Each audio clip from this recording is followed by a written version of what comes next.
Hello and welcome to a very special AVForums podcast. Joining me on this edition is Steve Withers. Hi everybody. Welcome to Matt and Craig from THX. Hi guys. Hi. Hello. Matt, maybe you could start off by introducing yourself to the listeners, and then Craig, maybe you could do the same. Sure. So my name is Matt Severaid. I'm the Senior Manager of Integrated Marketing at THX.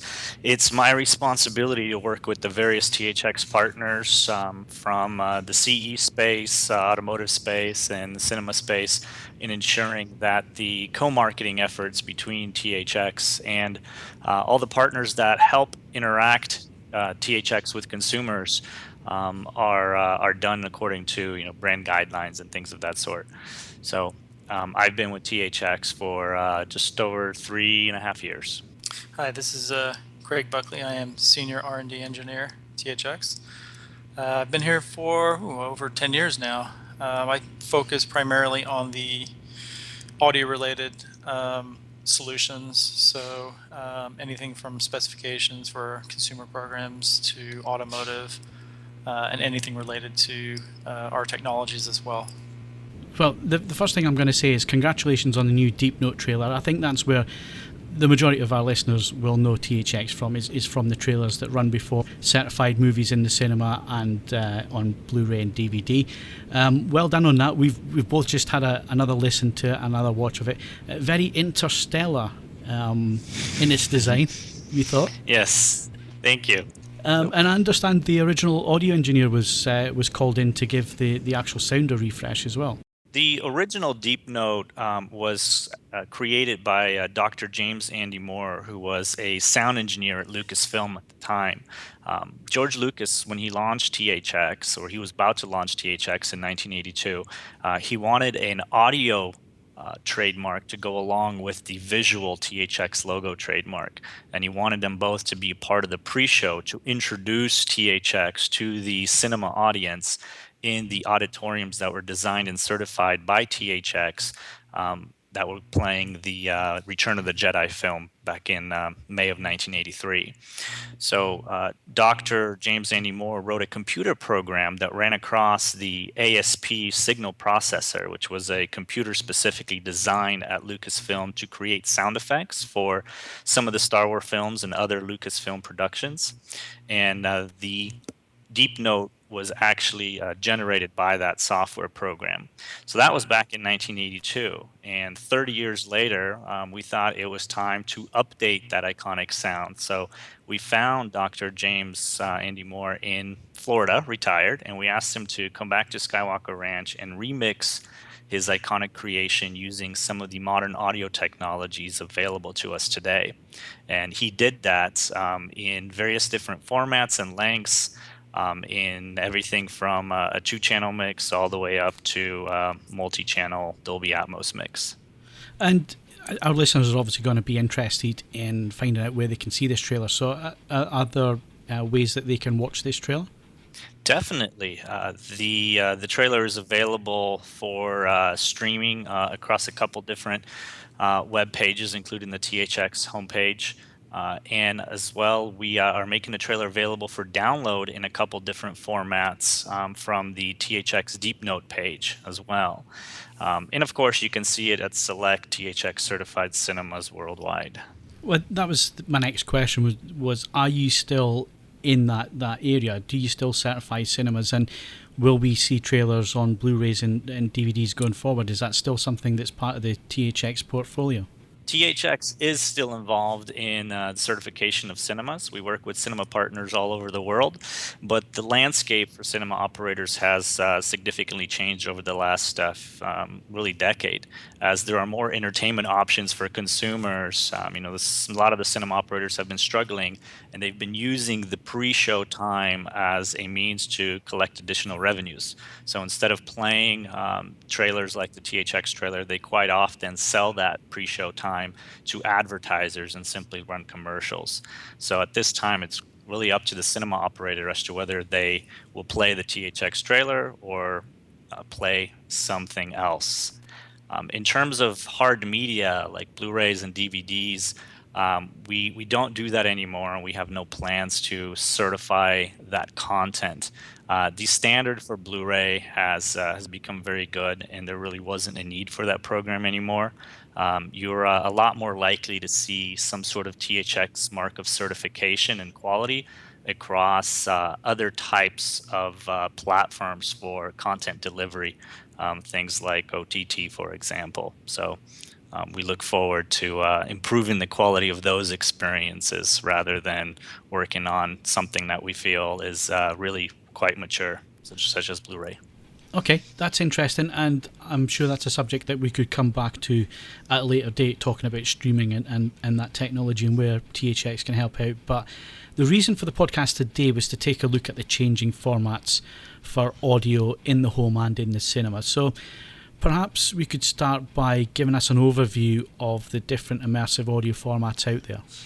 Okay, so we have the most popular or the most present in the market is Dolby Atmos, where it's basically an extension of what they did in the past, taking typically a true HD lossless stream and adding metadata, allowing you to have, rather than channels, it's object-based. You can basically put a sound or an object anywhere in the space using a variety of speakers around the user and above the user.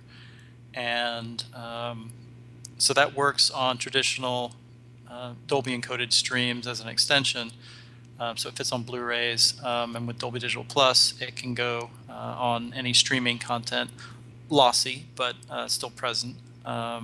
So we've done an extensive analysis on the Dolby Atmos format because it's in the market. It's starting to mature a little bit. DTS, their X, they've only really announced, and so it's been a long time coming, and we still haven't had a chance to do any kind of evaluation in the consumer space, and so it's really hard to see where that's really going to go and how that's going to play out. And for the auro, again, we haven't analyze that. We're looking to possibly doing that in the near future. Analyze, that's more of a layer-based system. It's still object-based, if you will, but it has layers of speakers. And so the challenge with all these formats is the customer really expected to add more speakers to their space, and will they get the benefit if they do that? Or are there other technology solutions out there that can minimize that and still allow them to get the expected performance? That's an interesting angle to probably explore. Does this affect the director's intent or creator's intent if people at home can't put speakers in specified locations to get the effect, and it's bouncing sound off ceilings and so on? Is that still delivering what the creator intended, and what's THX's view on that? Like I said, we did a pretty extensive analysis on Atmos because it is available, readily available, and we've signed up with them to allow us to do that. With their solution, and I would imagine the competing ones, when they're readily available, will have similar concerns. If we take Dolby Atmos in particular, I think it's pretty understood that they're not expecting a very large percentage of users to add more speakers to their existing setup, just because of the complexity and cost of installation, the look of having more speakers around you and above you. So one of their solutions was their own technology, the Dolby-enabled speaker to bounce off the ceiling, as you pointed out. And that, as we've analyzed, it has its pros and cons. It can provide some of the benefit of elevation, which is really what they're going for, and the minimum to be an Atmos system is at least 2 speakers above you. So in this case, their minimum would be what they call a 5.1.2, 5 channels, the standard 5.1, 3 front screen channels, 2 surrounds, 0.1 for an LFE, and 2 above you, either right above you in a central seating space, or in the front or behind. And so with their technology, they're actually expecting the best case to be, if I build the Dolby-enabled speaker into existing speakers, I'm not adding anything physically to the room. I'm changing maybe my speaker type, to a newer model that has it built in, or there are several manufacturers making units that actually stack on top of their existing branded speakers, or as a generic speaker as an add-on. The performance is, let's just say it can provide the elevation that you're looking for, but there are definitely drawbacks, and we can go into some details of that if you wish. So the benefit is there. Is it as good as doing discrete? Absolutely not. It's a compromise to put a speaker in a different location and bounce sound around the space, and it's very room dependent and seating position dependent. And so ideally you would put speakers right where they are intended to be, just like in the theater. You don't have that issue in a theater. You have a lot more speakers to cover the space, but they're in a location to provide the sound where the mixer can actually place that sound and get the most realistic effect. So, and most of this is elevation. For the home, they're not really promoting adding so many of those possible 24 screen and surround channels at this time. It's more of a toned down version, say up to 9 around you in a circle. So the question is, what are DTS and auro planning on doing with that type of a solution? Looking at Dolby is not expecting people to go the route and the expense of adding all these speakers. And if the other two competing technologies don't come up with something equivalent, then it's possible you won't get any of the effect that they are intending. From the testing that you've done so far, I'm going to put you on the spot a little bit here. Sure. Hope you don't mind.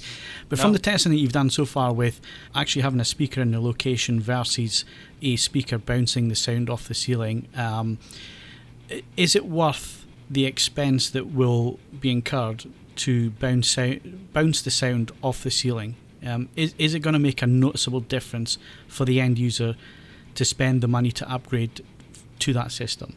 It's an interesting question because it's still early in the content part of it and the studio mixing part, and we've talked with several companies. I won't mention who they are, mixing studios, and they, based upon our analysis and a discussion with them, we take a completely agnostic approach. We'll look at it without any regards to any limitation, whereas a mixer will mix it in an ideal situation where they do have discrete speakers. And when you translate that to reflected sound, you get some of the effect, but you don't get the true effect. And so in particular, the Dolby-enabled speaker has frequency range limits. And what you're basically getting when you place a speaker close to, let's say, the front screen channels, when you place a speaker on top of that to reflect the sound, to give the sense of elevation, lower frequency sounds, you will hear it directly from where it's emanating.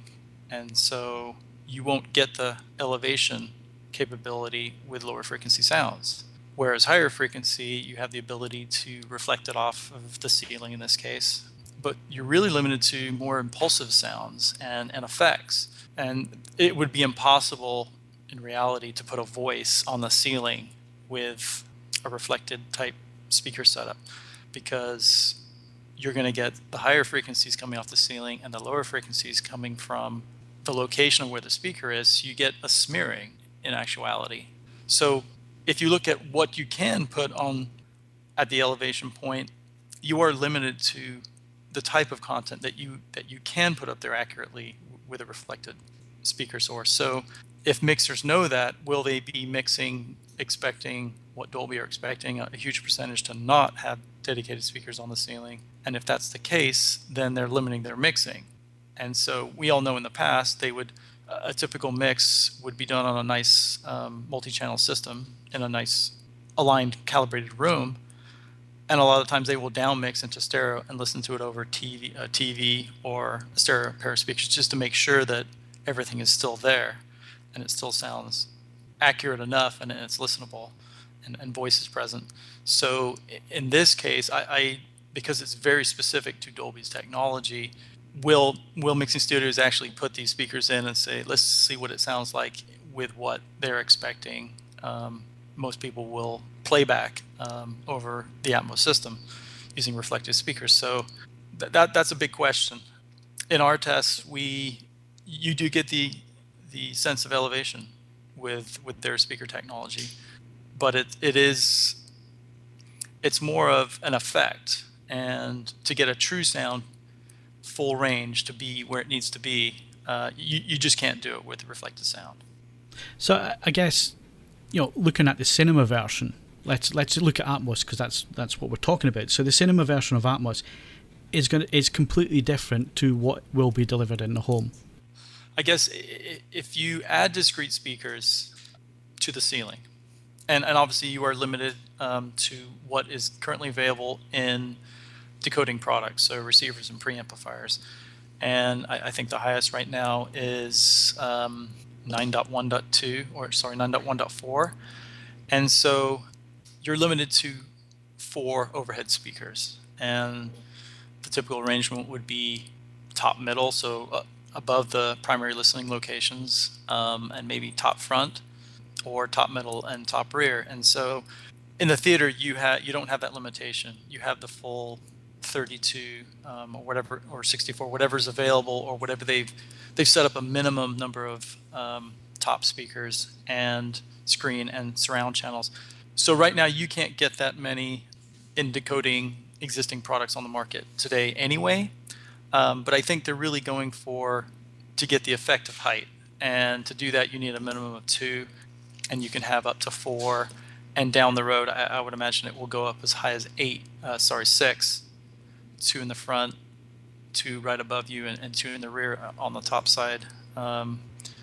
So you can get a good majority of the effect by having dedicated speakers on the ceiling, and it can be pretty impressive. I mean, it really does depend on the movie, and we have all the current Atmos mixes here, and some movies they mix a lot of content up there. They're really trying to push the envelope, and other movies there's virtually nothing.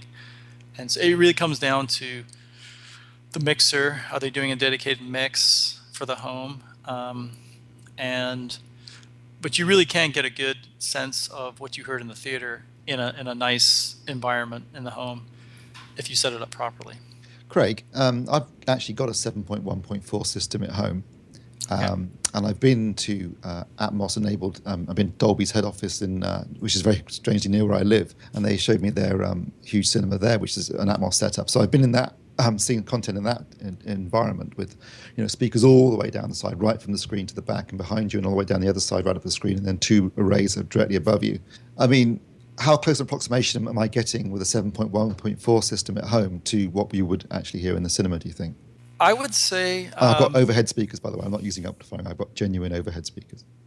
And you have them in what location? Well, I was going to ask you this question, because this is the interesting point, which is that, where would you recommend, if someone wants to do a genuine 7. Well, obviously this, where the 7 speakers are going to go. So if you want to do a genuine 7.1.4 system in terms of having discrete overhead channels and speakers above you, where would you recommend they're installed?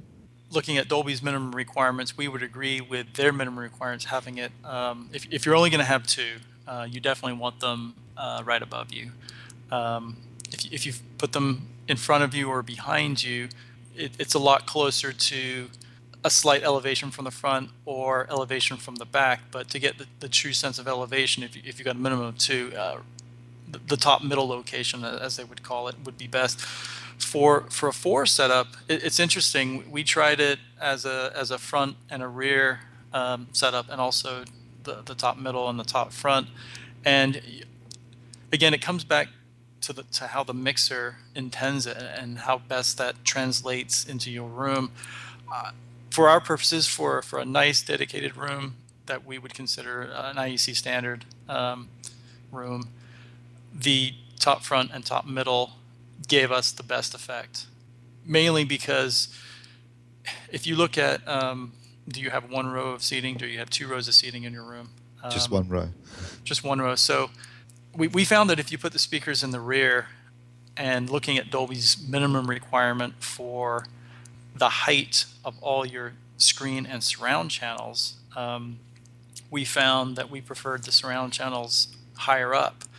And when you put them higher up, but not too high, not like the old days, where they're only a few feet from the ceiling. So we're lower than that, but when you put the speakers higher up on the surrounds, you get a better effect for people in the room, mainly because if you're sitting in the middle of let's say a sofa, and you have people sitting on the left and right of you, if you put the surround speakers low down, especially on the left and the right surround, those primary speakers, they're actually masked, whereas before they were always above, pretty high up. So by having them, say, 4 feet or 4 and a bit feet, as Dolby recommend, at a minimum, we found that they get masked from people or objects sitting on the left or right of you. And so by putting those higher up, you got a better effect and less masking from other people in the space. But also, when you put them higher up, when you put speakers in the rear on the ceiling, there's less distinction between what is a rear surround and a rear height. It became less clear, and you could almost listen to a mix that didn't have dedicated sounds going to only that location. If it was more of a general sounds moving around, you could almost not tell they were there. And so, not saying that it wouldn't be beneficial if the spacing was further apart or you had a larger room, of course. But definitely if you had a second row of seating, that second row is typically closer to the rear wall. And with that case, there's definitely, it's harder to tell what is rear surround or back surround, as some people call it, and the top rear. So we found that having it directly above you and in front, because most of the content is about what you see on the screen, you have some expectation that the sounds should match what you see on the screen. And so far, a lot of mixes have not detracted from, if I have a voice on the screen, it shouldn't be floating around the room. If I have an object moving around and I see it on the screen, it should be on the screen or above the screen from what I'm looking at. If it's flying overhead or moving overhead, eventually it would typically either start on the screen and end on the screen. And so having speakers at the top front is beneficial to get the elevation from what you're seeing on the screen and above your head, and the rear less so. So I would say, in general, the top front and the top middle would be preferred in a 7.1.4 configuration. And you think that with that configuration, you can get a pretty good approximation of what you'd hear in a cinema? I would say yes. It is room dependent. If you have a small room, the speakers get closer together, and so we found that you don't want the top front and the top middle to be too close together, but you also don't want them too far apart. Meaning, if you have the top front very close to the screen, you start to lose the sense of it being a really a separate element. And I would say, depending on the movie, of course, we've heard some pretty good stuff here on some mixes. Well, actually, I was going to ask, since you mentioned it, which of the available Blu-rays have you listened to so far that you thought that's a really good Atmos mix that uses the overhead speakers very effectively? I would say the most content that is used overhead of all the movies we've tested has been John Wick. Funny enough, I watched that on Sunday, and I have to agree with you. I thought they used it really cleverly in that film. Well, see, during our analysis, we didn't limit ourselves to just listening to the whole mix. We listened to individual channels, so I shouldn't say channels. I should say speakers in different locations with just that content on it, and trying different decoding setups for 5.1.2, 7.1.4, and also setting overhead speakers to top front or top middle, top rear, and even configuring them incorrectly and putting them in different locations to see the effect. And for John Wick, they really did mix a lot of music, surprisingly, to try and get the effect that you're in the scene. And so there's a lot of content up there. And if we looked at the Teenage Mutant Ninja Turtles, there's very little in that movie, and you really have to listen for it, and you almost don't know it's there. But during our analysis, turning off all the other speakers and just listening to those, you could hear what was there, Well, what's interesting is you don't notice that when you're listening to the movie, but it does add some ambience. And so it's almost like a perceptual effect. You don't know where it's coming from. It's there. That movie did not have a lot of content. And so it would seem like it's almost a waste mixing that movie in Atmos if they're not really going to take advantage of that capability. Now, I don't know what the theatrical mix is like, and it could be very similar. And this plays into what is the studio, what are they willing to do for the home mix? Are they going to do just a straight translation from the theatrical mix, or are they going to do something special? And that comes down to director and the studio, of course, and the amount of time and money available. So it is content specific. You do seem to be able to get a pretty good sense of the whole scenario in a 7.1.4. We wouldn't recommend a 5.1.any scenario only because we found that if you don't have rear surround speakers, you really do lose the whole fill of the space. And in all configurations of a 5.1.2 or 4, we found that without getting that rearward pull, the sound field is much smaller. And so we would always recommend the original 7.1 setup, and then add your speakers for your height or your elevation on top of that. So you're suggesting if you've got a 9-channel, most of them I think at the moment, apart from one exception, are 9-channel receivers, that you're best going for 7.1.2 configuration rather than the 5.1.4. Yes. Okay, it's interesting. What about room size issues? So let's say that the sofa is too far towards the rear wall. What did you find in testing there? In our scenario, we had 2 rows, so that would be equivalent to, say, sitting in the second row where you're close to other. So one of the real issues, and this is going to be a problem for all of these other contenders out there, when you move closer to some of the speaker locations. So in our case, the second row, you're a lot closer to the rear surrounds or the back surrounds. And we found that those dominate, and they dominate the surround and the elevation effect because they can be louder. So if you it all comes down to calibration. So if we move to that second row, closer to the rear wall and much closer to the rear surrounds, and remember, these are lower down. They're not at the say 6 foot or 7 foot height that they used to be, that we used to recommend. They're now sitting between 4 and 5 feet. So you could be practically on axis with that speaker, depending on where you're sitting. And so it becomes a very dominant speaker.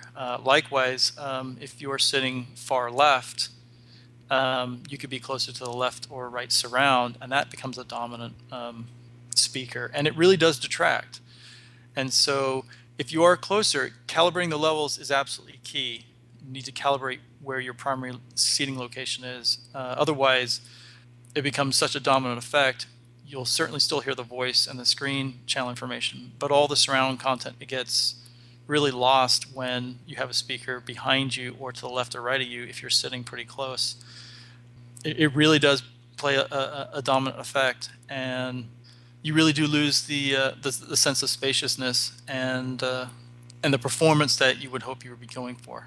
You mentioned calibration. I was going to ask the question about, most receivers these days will have some form of automated room EQ on there, Odyssey probably being the most dominant. In your testing, how effective have you found these automated systems being for calibrating all these multiple speakers, configurations with speakers overhead and speakers all around? We haven't done extensive testing for an Atmos setup for the automatic decoders or calibrators. We have found that they've been a lot of manufacturers are looking at their own solution, and I know Odyssey is still pretty prominent on the higher end products, and they have a lot of feature set. They can work, but there's really no replacement for, especially because everyone's room is different.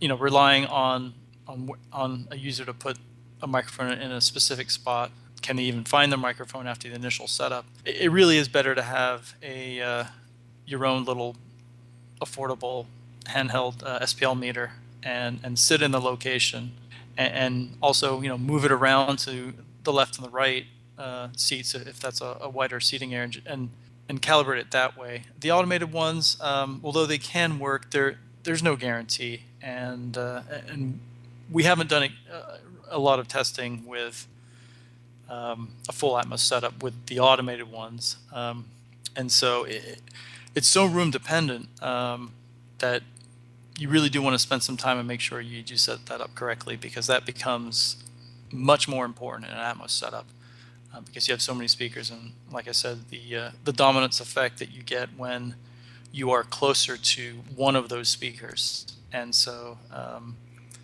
there is really only one small sweet spot right in the center that you can truly calibrate accurately, but you can get a pretty good three seating arrangement, I suppose.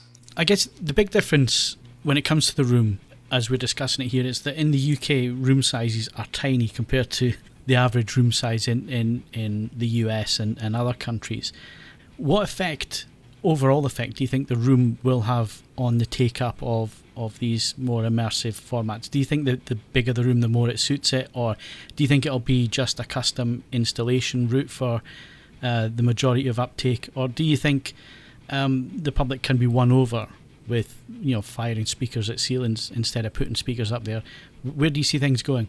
Well, it's really interesting. It really depends if you're buying from scratch, if you already have a system and you want to upgrade, or if you're buying a completely new system. I know the sound bar market is pretty prominent these days, and I suppose we're all expecting Dolby to come out with their version of their technology in that speaker format. So if you're looking for really compact, all-in-one, obviously you're going to be limited, but it would certainly, as far as an SPL wise, a smaller sound bar would possibly fill the room with sound. But as far as getting the effect, we won't know until those products are, when and if they do come on the market. And so small rooms are always going to suffer from, you typically would want some kind of treatment in the room to not make it so live, but you don't want too much to where it's so dead that you don't get any of the sense of spaciousness. I mean, obviously smaller speakers would work in a smaller space to get the level. We always recommend a dedicated subwoofer, of course, and we have our compact speaker program to accommodate smaller rooms. So I would say adding a lot of, if you went the full 6 speaker height arrangement in a small room, you're probably not going to get much benefit over, say, a 4, and 2 may be enough in a small space. If you're sitting really close to all the speakers, you may not get the best effect putting a set of 4 on the ceiling.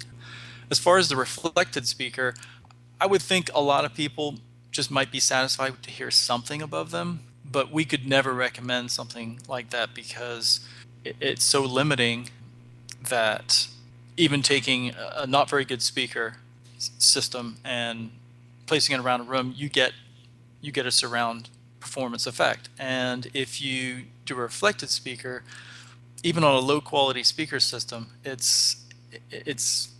adds the effect they're going for. It adds some elevation, but it's not a true representation in any sense of the word. And so we've tried very expensive Dolby enabled speakers, and we've tried the cheapest as well, and there are some benefits to going with a more expensive unit, but the drawbacks that I mentioned previously are still there.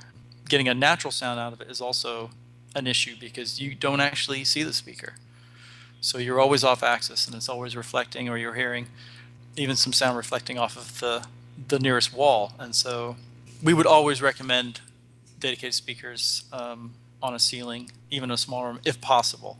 But we know that the reality is that's going to be a challenge for a lot of people, and the wiring and the mounting and what does it look like if it's protruding from the ceiling. Going back to the early days of THX, when we had ProLogic, which was a matrix system, you had your own technology there, re-EQ, and you had technology for the rear speakers as well to give it a stereo effect. When you're talking about reflective speakers, is that an area where THX could bring some technology in to improve the performance? Yes, it's possible. We've discussed it internally. We have some technology that we have looked at, some applications in the past that would be relevant in this space. I mean, it's still a challenge for most people to the added cost of adding something new to an existing setup. I mean, to get Atmos at the minimum, if you have dedicated speakers, you're going to have to replace your decoder solution, so your receiver or your preamplifier. And then you're either going to add speakers or you're going to replace what you already have. And so there are other ways to do the technology that Dolby have implemented. They went with probably the lowest cost with their minimum intended effect solution. For us, that's yes, like I said in the past, it does provide some benefit, but you don't get the true benefit. And we really hope that mixers don't look at that. If it becomes a big market penetration solution using a Dolby enabled speaker, for example, we're hoping the mixers don't look at that and only mix knowing the limitations of that technology, and they start only mixing higher frequency sounds to that, because that would really detract, and there is no separate mix for speakers that are Dolby enabled and speakers that are not. So you really have to mix, expecting people have a really grandiose system, and let the consumer products do the best they can to reproduce that. And some mixers we've talked to have I've listened to the information we gave them and said, that's interesting, but we don't know where they're going to go with that, and we hope that they don't limit themselves just because of one specific technology that provides a benefit to get some market penetration, but is limited because of that.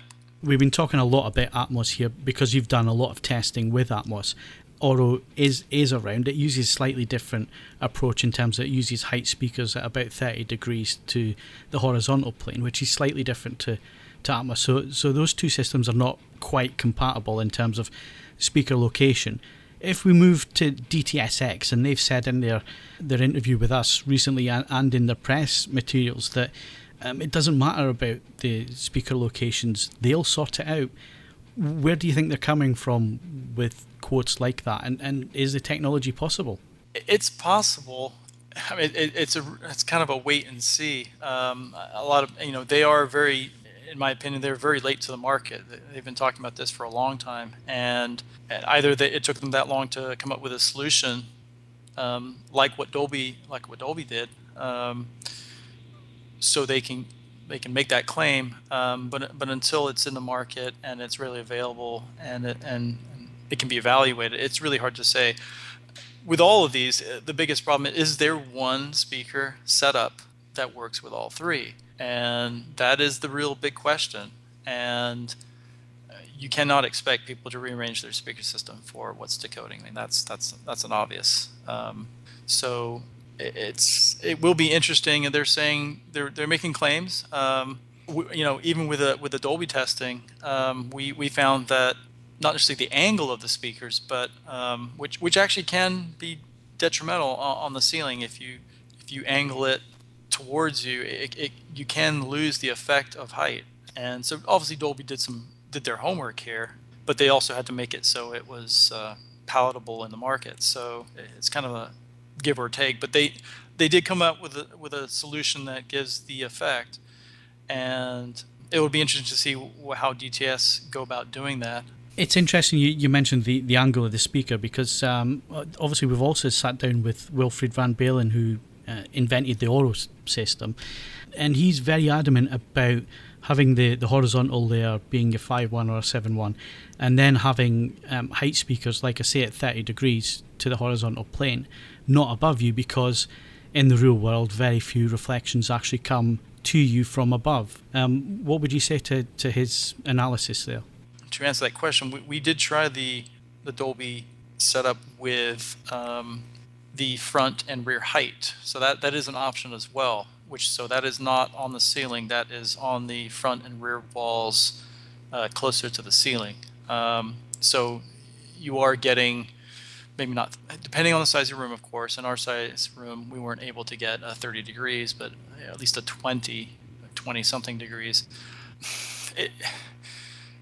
We tried so many different scenarios that, there were pluses and minuses for each. But we did find, as Dolby do state, that for ceiling speakers, they need to fire straight down. And we would definitely promote that. We would say, never angle them. So when you mount them 20 or 30 degrees, and if they're not on the ceiling, we found that you did get elevation, but it wasn't as extreme. And so you get the effect, but it wasn't as, it's kind of hard to describe. Do you prefer a taller front screen image, or do you prefer it being really far above your head, or the possibility of being very far above your head? And we found benefits to both methods, and a lot of it will come down to what is the user preference. Now, a lot of people might rely on a company like ours to guide them, and when we did our analysis, we kind of came up with 2 or 3 best scenarios depending on what you were looking for. And if you were looking for a larger front screen height, then placing them on the front wall at 20 plus degrees will give you that effect without having to put anything on your ceiling. And so it becomes a trade-off between, are you willing to put it on your ceiling, and if not, would you be happy with just having a larger front and rear screen, or front screen and rear elevation, but not directly above your head? And so, and if that was acceptable, then you still get the effect. It's just not as expansive. So when you're looking at the angle of those speakers, like I said, the ceiling should fire straight down. We would be very adamant about following that directive. But on the walls, you would most likely, you'd already be at least 20 plus degrees off anyway. Angling them towards the user probably is not necessary. So you'd probably fire those straight off the wall like you would the screen channels and the surround channels. Craig, are these new formats, are they being sort of factored into the whole THX certification process for receivers and for processors? Yes. Obviously, it needs to be, DTS are not in the market yet. And so until that ends up in a product, I mean, we could evaluate the technology or the solution if we work with them prior to being in a product. But if it ends up in a product, then yes, we are factoring that in. Like I said before, Dolby have done a pretty good market penetration, and auro, we started to look at it, but we haven't really done a real analysis of it. And so I think I said before that, is there a speaker arrangement that works for all the formats? Will we be able to ourselves come up with a solution that makes all of them provide the best performance with one setup? I think the answer is going to be that it's probably unlikely you'll get the most optimum performance with one setup, but hopefully there's a compromise that allow the benefits of each of the immersive formats to provide adequate performance. We always look for best performance, but sometimes when you're, DTS and Dolby didn't really compete with different speaker layouts before, and so now possibly, and with auro it will be. And so a lot of it comes down to, we don't want to go too far outside of what we think a user would do it also. So we always have to be mindful of that. So yes, we are looking at those as part of our home consumer program. And for DTS, we will have to wait and see. I know that Dolby and also DTS have talked about having sort of a single solution in terms of an object-based mix, which is then used to create other mixes after that. The idea being, I guess, to make it cheaper for the studios and easier. Right. Given that THX is always about retaining the creator's intentions, is it possible to do that still if you're starting with an object-based mix and then you're moving down to something in a home, in a person's home cinema where they've only got 5.1.2, for example? I think part of Dolby's object renderer in their decoding solution is to take that into account. Now, how well that works is, that kind of information is not available to really anyone. That's their own internal methodology. The idea is that it provides the optimum solution based upon whatever speakers you have. For us, the real question is, for if you compare a theatrical release, as far as I know, you can completely automate the process to a home mix, where you pretty much put it into a software program and it spits out the solution, and no mixer ever got involved, and they probably just review it at the end. So when you go with something like that, there is the possibility that the effect is lost. Now, obviously, I have no knowledge of the performance of that, and it could depend on the original mix. If there's a lot of content for elevation, or a large number of speakers around you, or not. So, but I'm pretty sure that is an option for studios, as the lowest cost solution. And then there's the dedicated mix. So again, it really comes down to what the movie studio and the director are looking for. If they really are passionate about it and they're willing to invest the time and the money, then and that's pretty much what we're seeing with the available Blu-ray discs. Although some of them don't seem to have much content there as far as overhead or immersive, but and like I said, John Wick does, and so they're really looking at maximizing it's really the content. They're trying to maximize your immersion in that content, and so if they put a lot into it, the consumer gets a lot back, and so it's really heavily dependent on that. Okay, I guess, and finally, I mean, with all these new audio formats coming into place, and I know Phil that's mentioned it previously about THX being used with old ProLogic mixes and that kind of thing, but do you think THX will still remain relevant in the modern world, and where do you think you can add value with these new formats? Well, like our video program, you have HDR and you have high frame rates and things like that. It's funny how sometimes you can have manufacturers come out with features before the studios are ready to implement them, and so our purpose has really always been to kind of ground everyone. In the past, we've waited for the market to mature before putting our standards on it and on our what we think is the best for the consumer in their home or their auto or their mobile space. So the market's changed so quickly nowadays. Obviously we have our say in all these different areas. With someone like DTS coming out with something that no one really knows how it's going to play out, it is tough. It's I should probably let Matt handle that question more than me, but we always look at everything that's available in the market. So even though we may not have a message out there, we most likely looked at or analyzed it. And so it's a matter of how do we message that, and how do we create or modify our existing programs to work with what's out there that's best for the customer. Sure. I think, so I'll chime in real quick. I think what's important to remember is, THX isn't, we don't essentially have anything to do with the actual technology itself here, meaning, Dolby owns Atmos, Auro owns their sound encoding, decoding format, DTS owns DTSX, etc. But these formats are technologies, and they can be experienced poorly, and they can provide a very, very good experience as well. So what THX is most interested in is listening to the content creators who are using these technologies to develop their content, and then working with the technology companies such as Dolby and DTS and the product manufacturers, from the Onkyo on the receiver side to loudspeaker manufacturers, to ensure that there is a proper medium and a proper process for implementing these technologies in a home theater environment. And that's really where we've always been able to demonstrate value, and it's where we'll demonstrate value again as these technologies become more mainstream and developed. The reason we don't always make recommendations and write out new specifications when these technologies are being introduced is simply because there aren't enough parties and people involved who have made a consensus, have come to a consensus with regards to how to best implement these things. We're still talking to all the content creators and the studio executive to gain their feedback on, how does this technology play into the home?